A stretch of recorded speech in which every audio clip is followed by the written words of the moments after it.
আজকে চিংড়ি মাছ করব। চিংড়ি মাছটা একটু আলাদাভাবে করব। এখানে দেখো মটরশুঁটি একটু হাফ পেস্ট করে নিয়েছি, তারপর ধনেপাতা কুচিয়ে দিলাম, এখানে সর্ষেটা ভিজিয়ে রেখেছি এটা দিয়ে দেব। আর ওটা হাফ পেস্ট করিনি, মানে করবো আরও, যেহেতু এই সর্ষে আর ধনেপাতা পোস্ত সব দিয়ে আবার পেস্ট করব, তাই ওটা অর্ধেক করে রেখে দিয়েছি। এবার এগুলো মিশিয়ে নিয়ে করবো। আর চিংড়ি মাছটাকে ভালো করে ধুয়ে লবণ মাখিয়ে লেবু মাখিয়ে রেখে দিয়েছি। এটা অনেকক্ষণ রেখে দিয়েছি, যত বেশিক্ষণ রাখতে পারবে ততই ভালো। তো চলো আজকে মিনি ব্লগটা আমার এই চিংড়ি মাছের রেসিপিটা দিই। সর্ষে আর পোস্তটা মিশিয়ে নিলাম। সর্ষেটা দিয়েছি 1 চামচ মতো, আর ছোটো 1 চামচ মতো, আর পোস্তটা একটু বেশি দিয়েছি। আর কাঁচা লঙ্কা মটরশুঁটির সাথেই পেস্ট করে নিয়েছি। এবার ঘোরাই চলো এটা।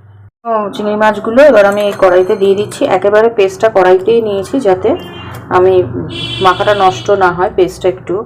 এবার চিংড়ি মাছগুলো লেবু মাখানো ছিল, তাই একটুখানি ওটা জলটা ছেঁকে নিচ্ছি।